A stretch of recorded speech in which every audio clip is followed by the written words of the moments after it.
Gary! Hey! I'm back, bud. I'm back. Good to see you back, bud. How you been? Fantastic. Now that I can join some podcasts again, talk Yes, some college sir. football.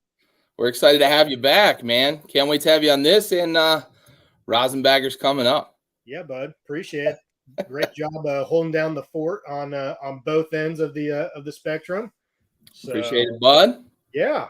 But we're happy to have you back. Glad to be back, bud. Glad to be Hey, back. you couldn't have come back at a more perfect time, though. We got some big news in college football. Exactly. Oh, man. What do you want to start with? You want to talk Arch first, or do you want to talk shakeups in conference? You want to save the conferences for last? Yeah. So let's get it started the right way. You know, welcome to Tailgate Trash Talk, off-season edition.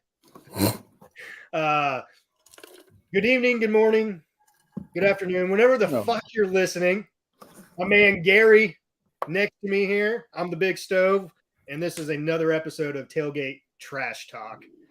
Happy to be here, and man, we do have an episode for you tonight. So Gary, take it away, bud.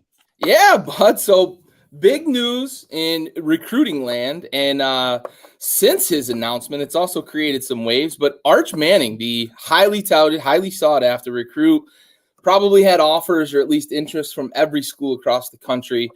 Kind of the wonderkin, and with a name like Manning, you sort of expect him to be a tremendous football player, but he also plays the quarterback position. He's a bit of an athlete. It's pretty clear that he's Cooper's son. Cooper was kind of the big athlete of the family. So Arch brings a little more of a dynamic, athleticism to the game than his uncles Peyton and Eli. Yeah. But he decides on a school after a lot of scrutiny. There were some conversations about Arkansas or Alabama. There was conversations about Georgia really being in the mix. But this relationship that he's got with the coach at UT seems to have been kind of the straw that, tipped the camel over, or broke his back, or tipped the scales. But his relationship with Sark seemed to kind of change things in the recruiting landscape. And Texas was a bit of a surprise when recruiting first started. Obviously, Ole Miss and Tennessee, you thought maybe with, Eli and Peyton, their connections there.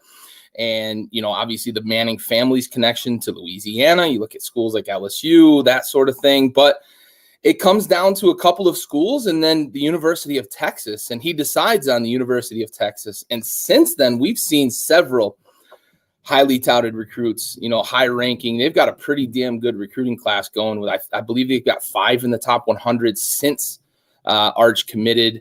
Big name receiver just the other day. So, Stove, what are your thoughts on this decision from Arch Manning? Is it two questions I want to talk about a little bit, and then we'll dive a little deeper. But is it the right decision for Arch? And what does this mean as Texas enters the SEC?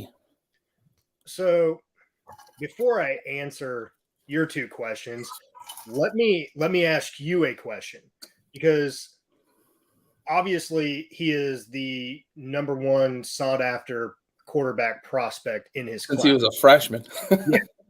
And I watched a couple televised games that he was in. And to be honest with you, he just didn't impress me that much. Now, you did mention it. He's Cooper's son, so he does bring that athleticism. He has that running ability where Peyton and Eli definitely lacked in their playing days. But he just didn't impress me that much. And I know it's high school. He's a junior. He's going into his senior year now. This will be his senior year. So definitely some more maturing to do and everything else like that. Another season under your belt, read your progressions and everything else like that. And obviously being a Manning and having, those cousins and those family members, teach you along the way, definitely not going to hurt him one bit. But what is your take first before I answer your questions? What is your take on it? Is he the number one overall prospect in the quarterback position? From what you have seen so far, Yeah, I think rightfully he's the number one right now. I think what is catching the eyes of a lot of the recruiting raters and obviously colleges, and one, it's the name for sure. We've talked about that a little bit, but it's the other things. We talked he's a bit more athletic, quite a bit more athletic than his uncles, and it's the arm. He's got a big arm. Now, he's a high school quarterback, and the games that I've watched of his, he's got some maturing to do for sure.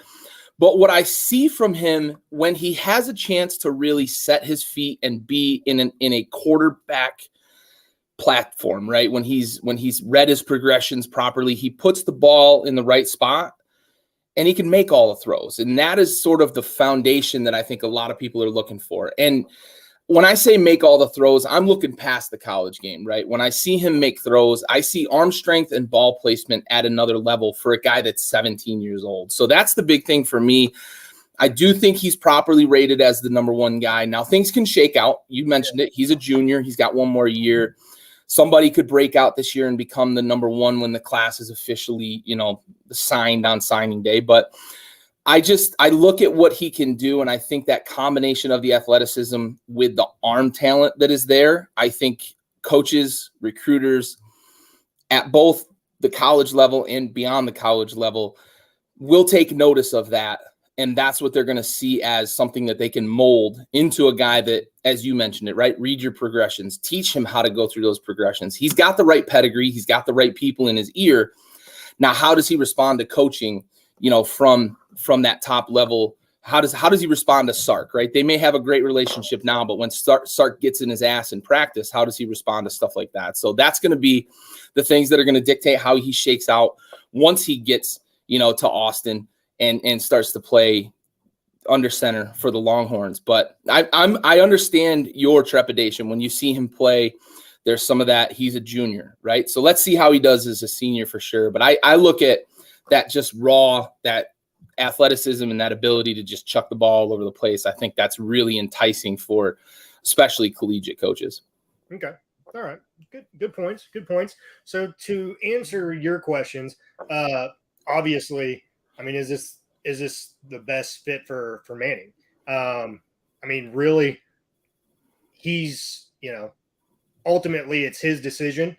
So he has to live with it. And in this day and age, that transfer portal is wide open after every single season. You don't have to sit out. So if he doesn't like it after one season, he can up and leave. He could go to a Tennessee or an Ole Miss, just throwing some out there. Family ties. I really thought I did not put Texas in play here, just because of who they got in the transfer portal. So that will be interesting to see. Whenever Manning does come on campus and sets foot on the playing field, between him and Ewers. Yeah. The other thing too, I really thought that Ole Miss might have been the best fit for him, and just because of what he has done with the quarterbacks that he's had, and so being Lane Kiffin. Oh, Kiffin, yeah. Kiffin, for sure. And so the progressions and everything, you see the quarterbacks that have been under the tutelage of Lane Kiffin, whether it be at Alabama, Florida Atlantic, now Ole Miss, even Tennessee, USC for, those brief stints, but just see that offensive game plan that Lane brings to the table, and his quarterbacks have shined. Yeah. Look at Matt Corral this past year. He was a Heisman candidate for a while there. Yep. The air raid in the SEC is no joke. Yeah, for sure. And now Texas, going into the SEC here in the coming years, maybe, that's what they're hoping for with him, with his big arm. Do you think there's any chance that the people he has in his ear, right, the advisors he's got inherent in his family, looked at Lane Kiffin's offense negatively in terms of prospects beyond college?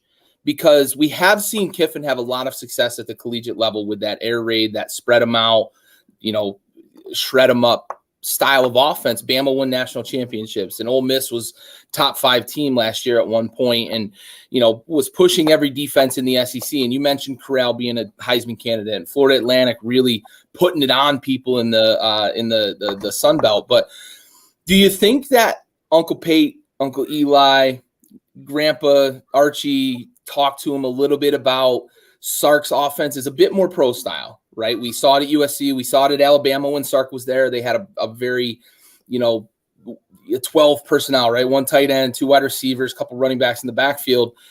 Do you think that there was any of that in consideration for Arch in terms of beyond college years? Or do you think the relationship with Sark was really kind of the deciding factor?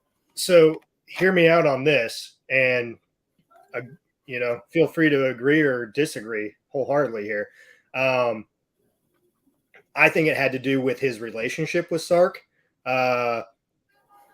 If we're talking about NFL offenses and everything else, I for sure would have gone with Lane Kiffin. I mean, look at that family tree. Lane Kiffin coached in the NFL. His dad, Monty. I mean, look at that NFL experience that they bring to the table. And Monty is somewhat of a advisor. Yeah, there at Ole Miss too. So I think ultimately it came down to the relationship with Sark, but also as well,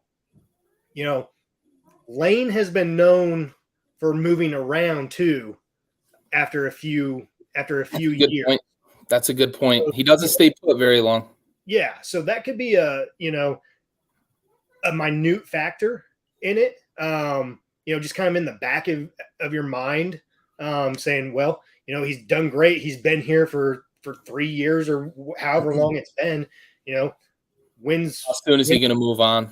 Soon as he going to move on to either another more high-powered SEC school or an NFL gig or something.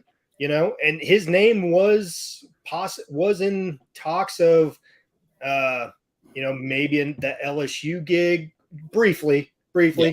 But I mean, just with his pedigree, his family pedigree, I mean, I'm not ruling him out to ever, returning to the NFL. Back to the NFL. Yeah, I think you're right about the relationship with Sark. And I think when reports started coming out that was what put Texas in consideration, I think we have to take that for what it is at face value, right? Yeah.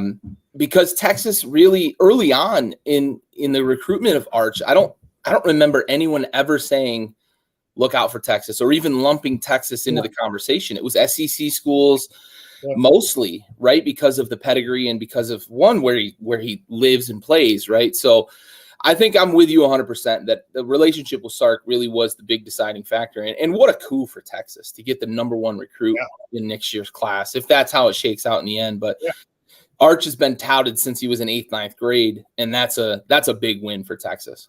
Absolutely. Well, and especially being a Texas school, okay, where you're getting beat out. Getting smashed in-state. By in-state recruiting, going to Texas Texas A&M, Texas A&M having the #1 recruiting class this year. I mean, just think if Texas A&M got Arch, and then you saw the dominoes fall with the recruits that signed on to Texas after he signed. And just think of how much of an advantage Texas A&M would have had on next year's recruiting class already.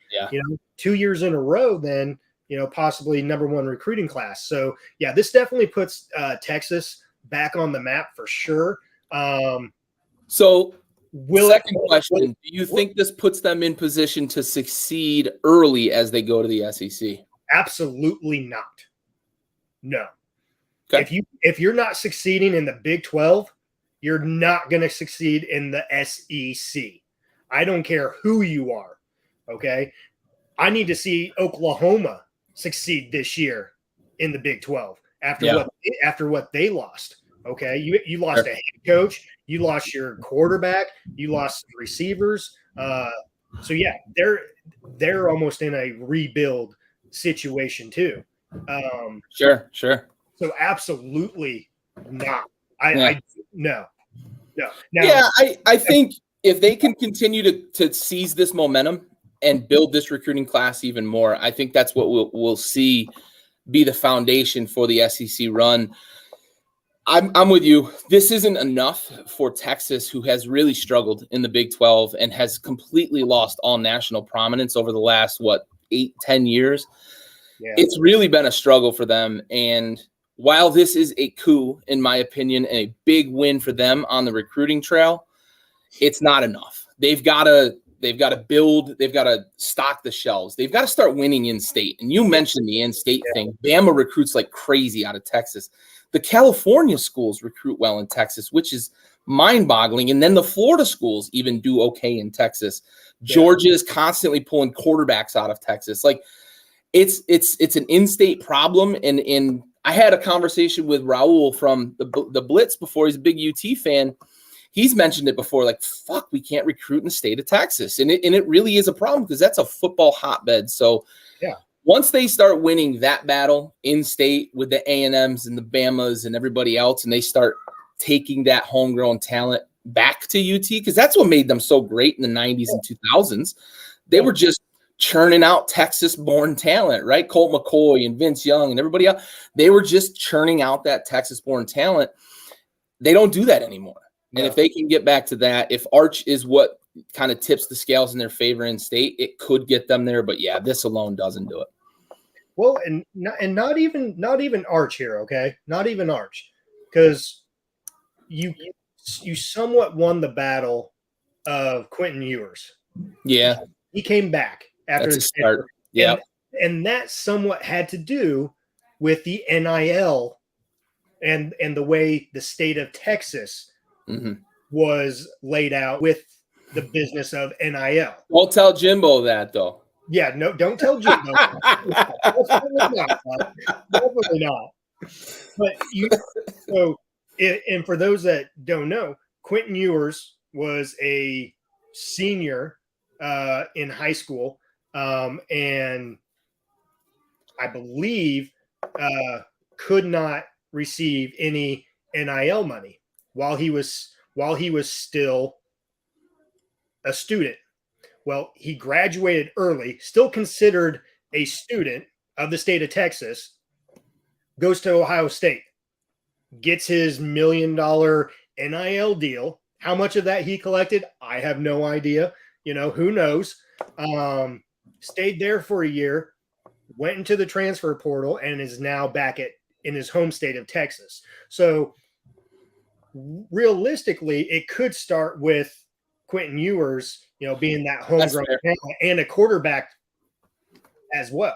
Yeah, that's fair. That's fair, because I keep kind of just ignoring the fact that Quinn Ewers was like the number 3 overall and the number 1 quarterback of his recruiting class. So it certainly could start with Quinn Ewers and then Arch, eventually being the successor, whether that's first year on campus or not, being the successor to that could be, that conduit to continue that for sure. Yeah. That's a good point. All right, let's shift gears a little bit because we've got some really, in my opinion, earth-shattering moves right now that I think are going to completely change the collegiate landscape, and I think it's putting it in overdrive.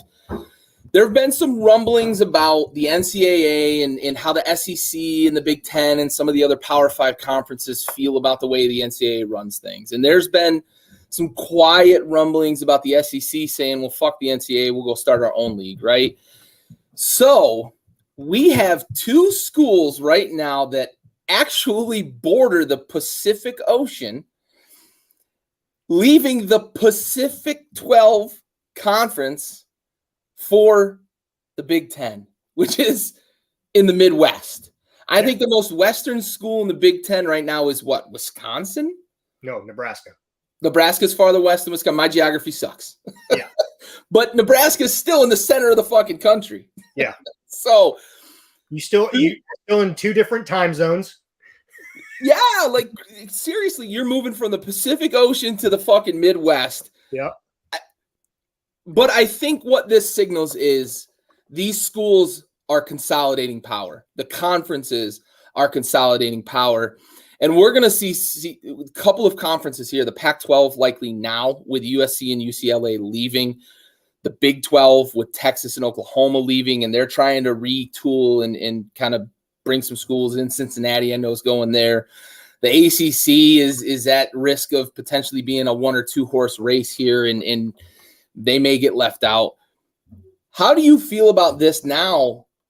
Does it signal that we're going to end up eventually in a 2-conference NFL-style league for the NCAA's premier championship? And does the group of 5 now kind of get left out to fight for themselves?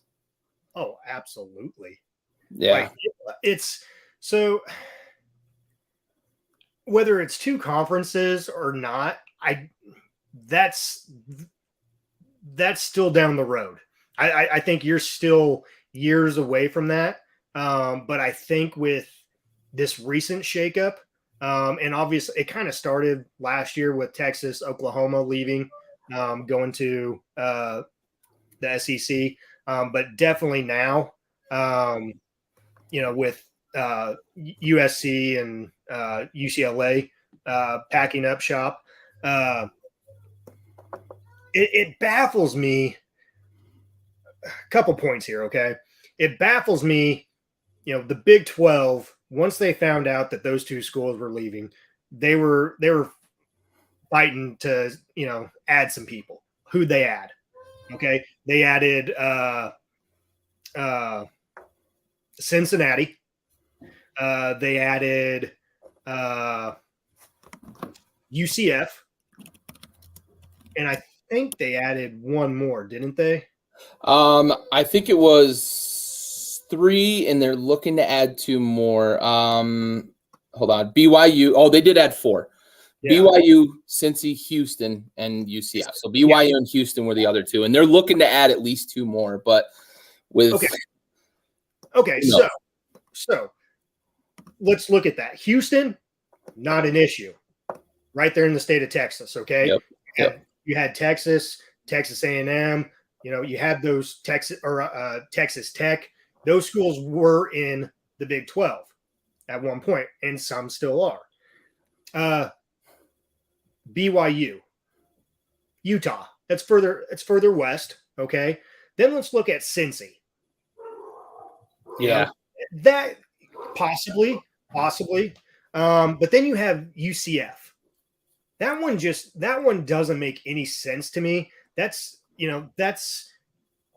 again, 2 time zones, a lot more travel between, playing and this and that. It's just added miles for travel. So now you go to USC and UCLA, switching up shops, going from the Pac-12 now to the Big Ten, whereas we just talked about the furthest Western school as it sits right now, who are in the Big 12, or I'm sorry, in the Big Ten right now, is the state of Nebraska, or is Nebraska. And they're on the eastern part of the state of Nebraska. They're not on the western part. They're on the eastern part. So now you have USC and UCLA, who are 2 time zones and over 1,000 miles to the nearest current Big Ten school. Not to mention they got to go to Rutgers. They got to go to Maryland. Exactly. That's coast to coast right there. Think of those games. Yeah. Okay. That doesn't make sense to me. It doesn't. Do I like the addition of USC and UCLA? I do from a standpoint of name and prestige. What they will bring to the Big Ten table, as far as an additional fan base. Mm-hmm. Recruiting in those states now, obviously, I mean, you were before, but now it's but now they know the conference. Now they know the conference. Yep. Okay.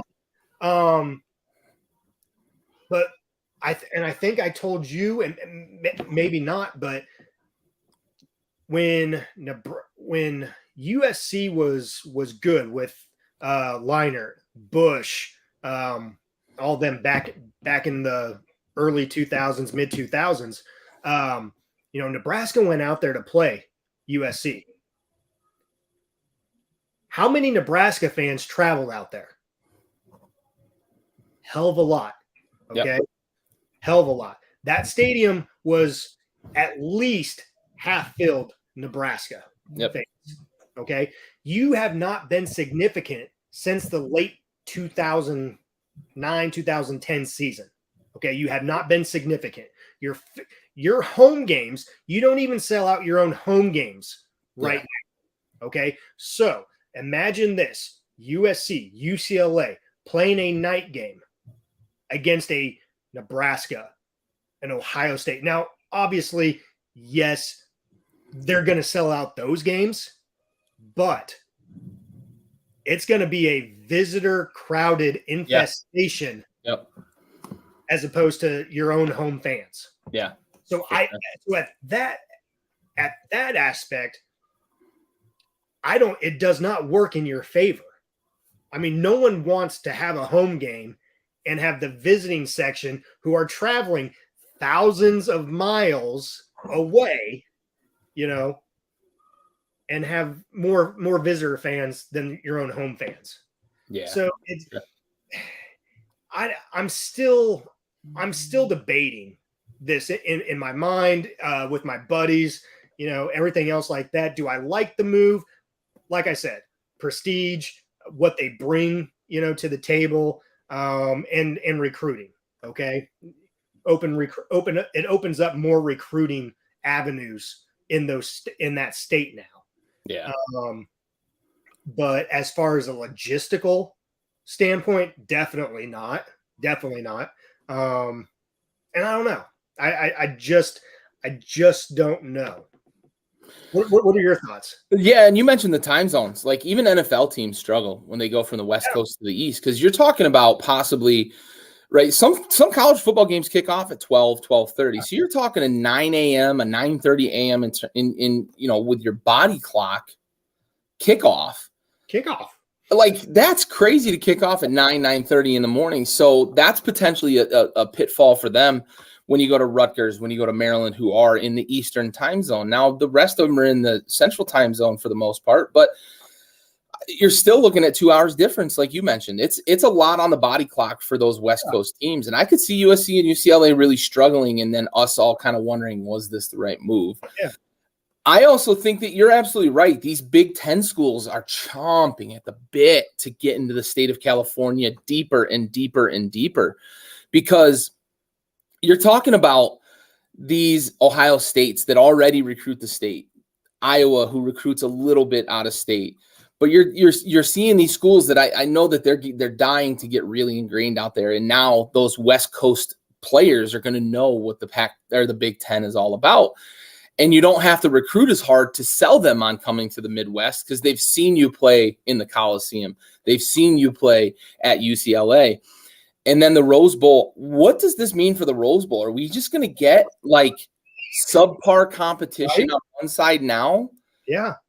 Because the Pac-10, Pac-12 was already lagging behind the Big Ten. Now you take out two of those premier schools. Yep. Can Oregon carry the weight of the conference? Can Utah carry the weight of the conference? Because they've put together a couple of seasons where they look like they could be maybe the cream of the crop there in the Pac-12. But is that a brand that can carry that conference? I don't know. I don't see it. Yeah. Who do they bring in? Because look at the teams we just talked about with the Big 12. They're bringing in schools like BYU and UCF, right?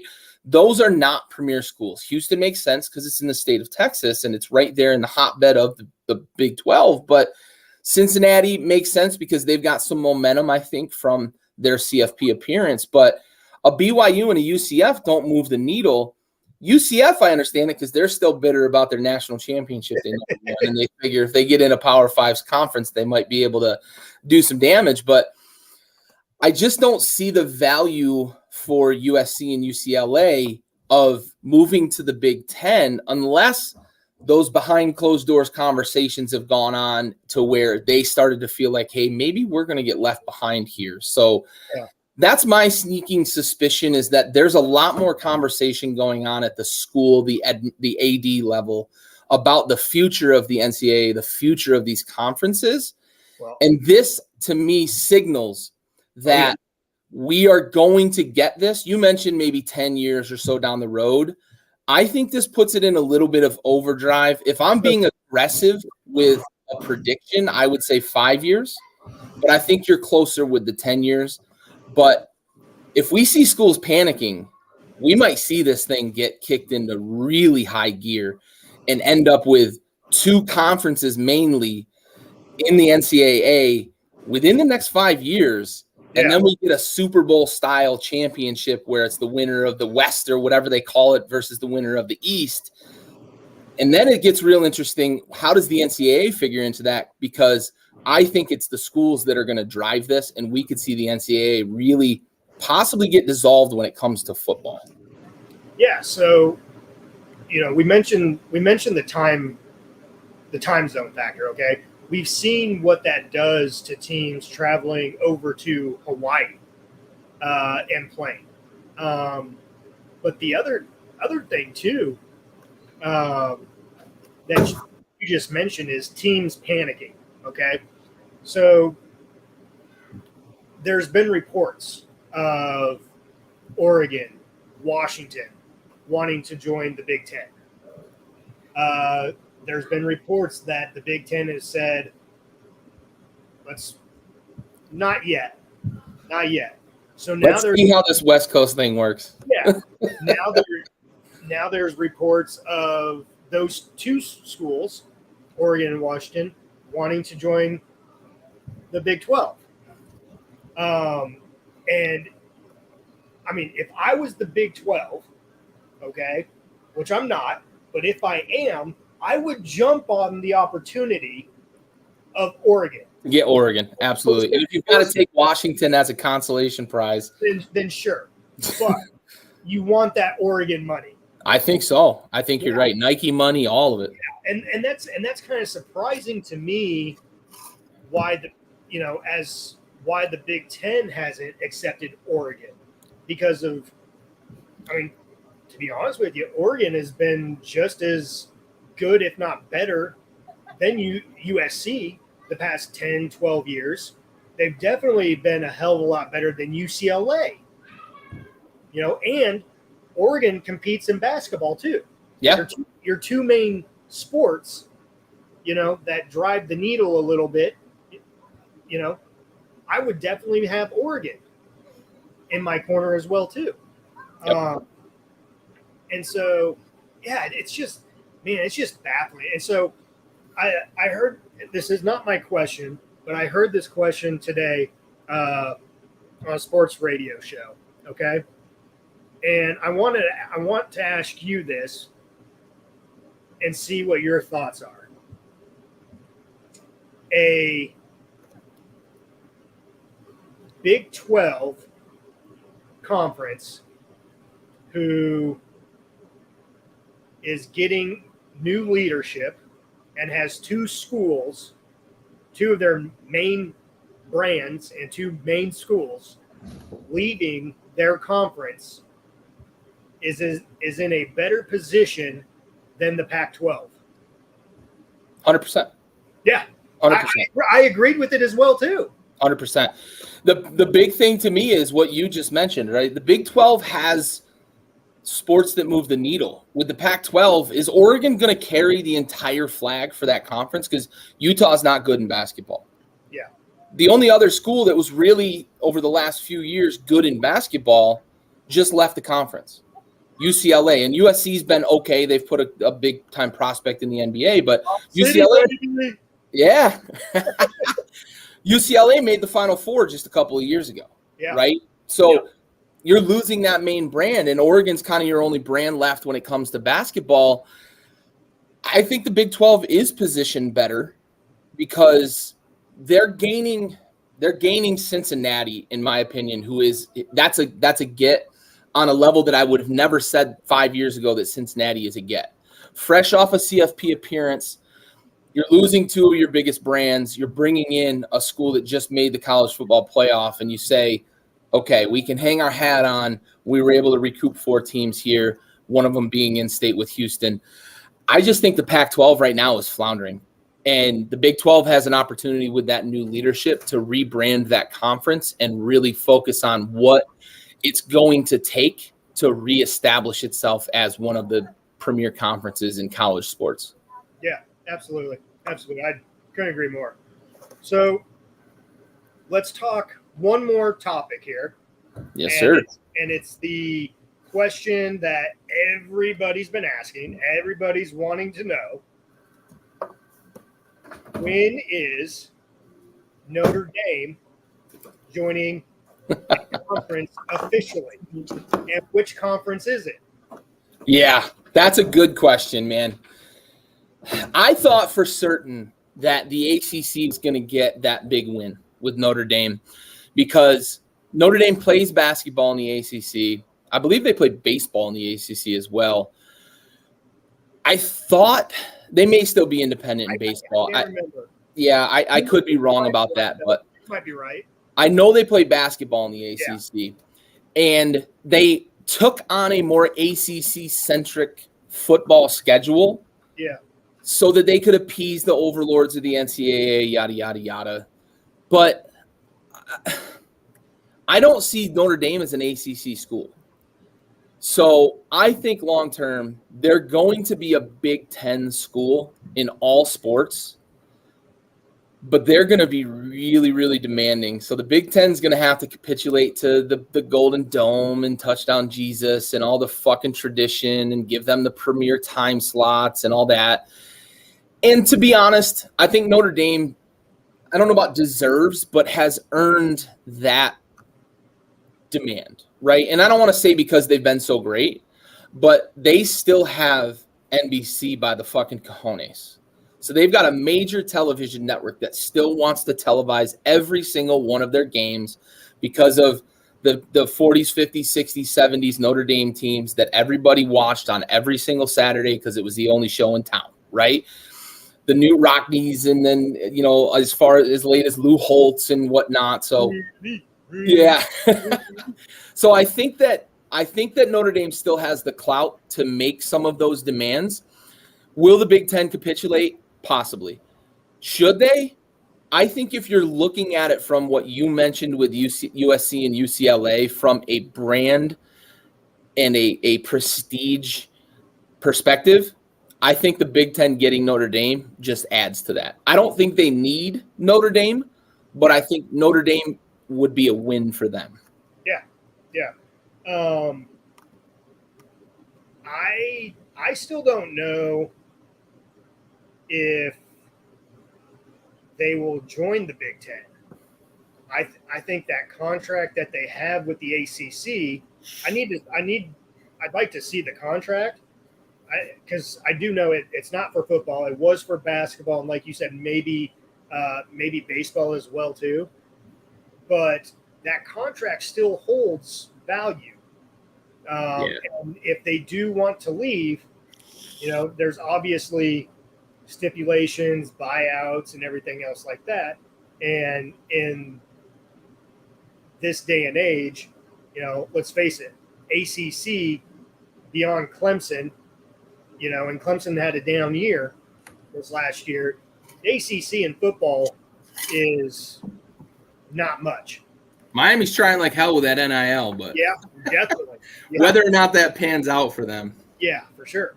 But yeah, I agree with you. The Big Ten does not need Notre Dame, but it would be a nice addition to what you currently have. Absolutely. Right. It's like a luxury pickup, Yeah, exactly.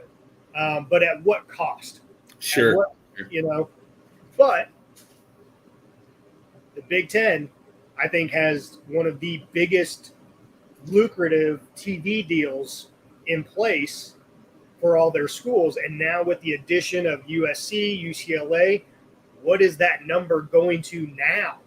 Because it was getting over that 1 billion mark this year.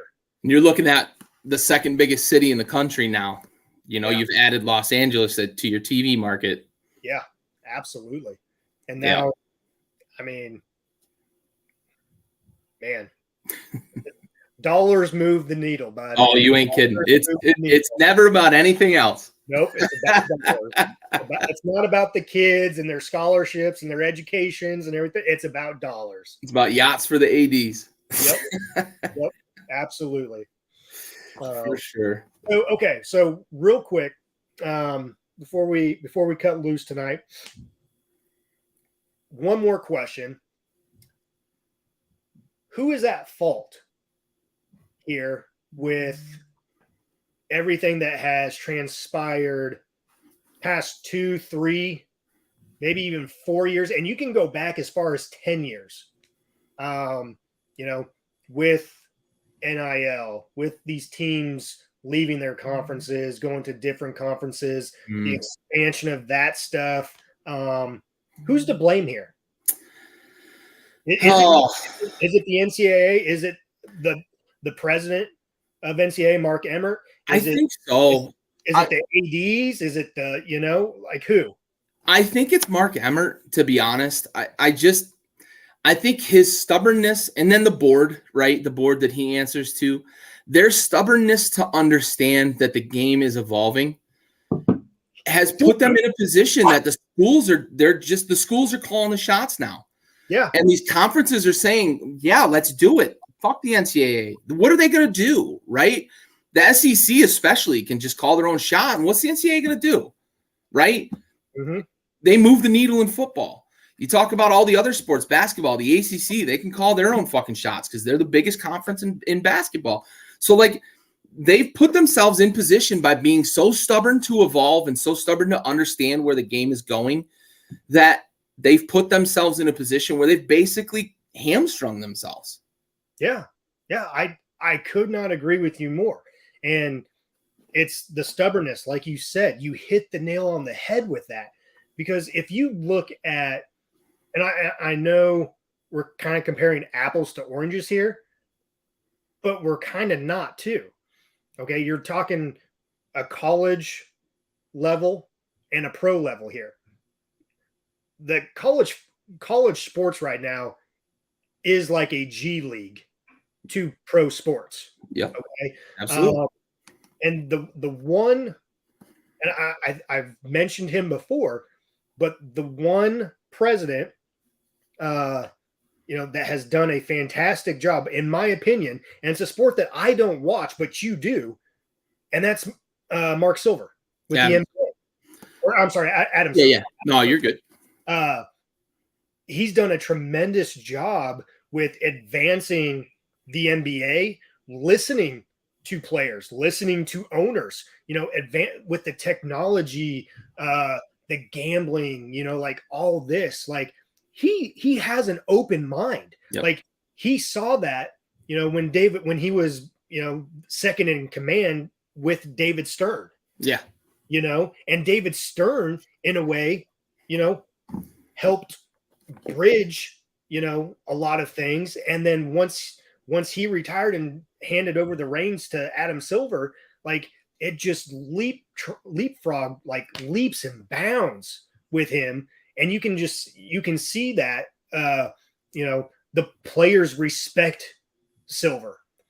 MLB, they don't give a fuck about Manfred, the NCAA, they don't give a shit about Mark Emmert. So yes, absolutely. Mark Emmert and the board of advisors, the board of trustees, whoever is on top of the hill with Mark Emmert, I feel, in my opinion as well, they are to blame for what is happening in college football. If they would have just listened, if they would have opened up their minds, and listen to the outside world and listen to the schools, the ADs, the players and everything, I don't think you would have had this insurmountable shifting of college foot, and it's more so college football because that's what moves the needle.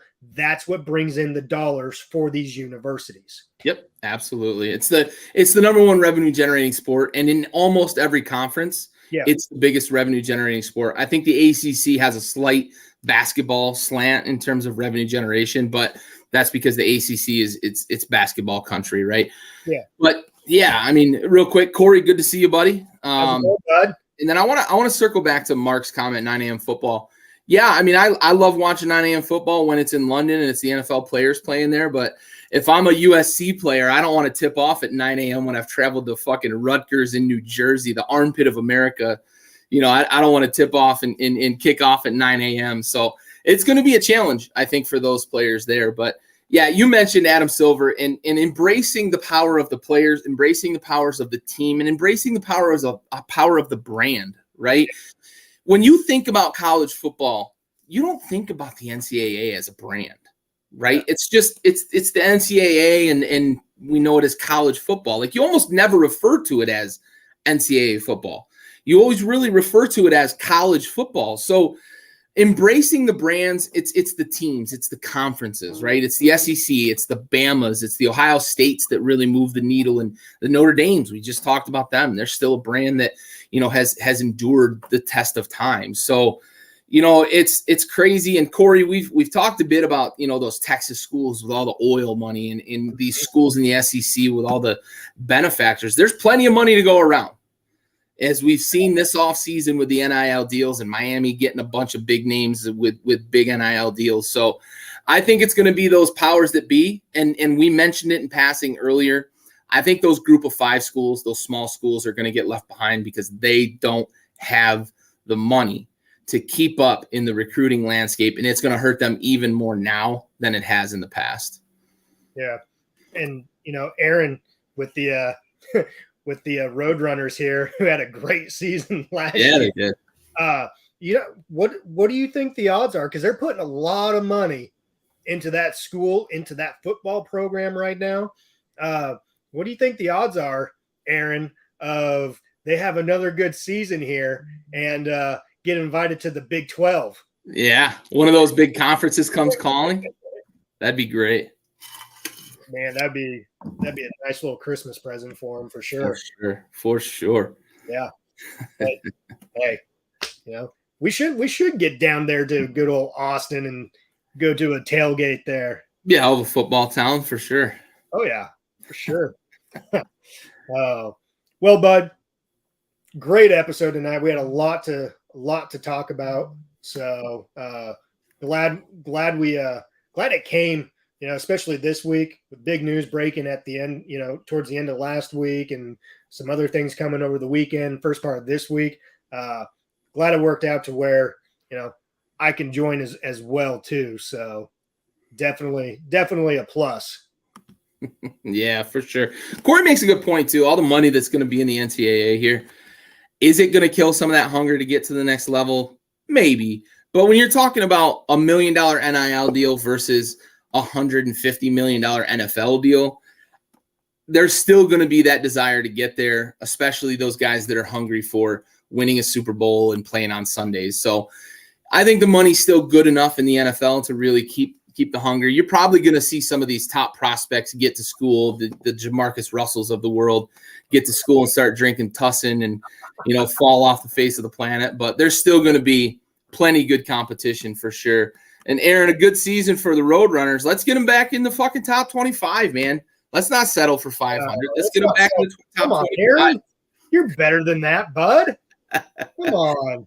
For sure. Yeah, Corey, those late round picks might make a little less on their rookie deals for sure. But, you know, there's still that payday down the road is going to be a big deal for those players. So Aaron wants us to go to San Antonio.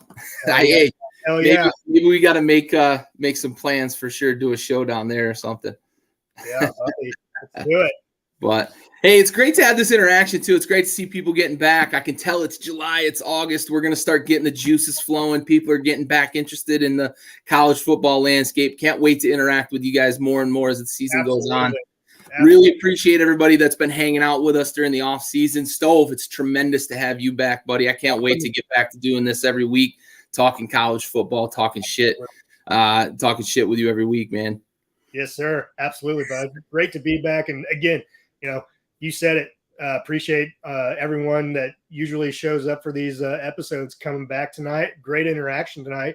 Probably the best that we've had all off season, man. All off season. So yeah, awesome. Yes, sir. It's a sign of things to come, bud. Absolutely. All right, guys. That brings us to our close here for the Big Stove. I'm Gary. This has been another off-season episode of the Tailgate Trash Talk Podcast. We are out.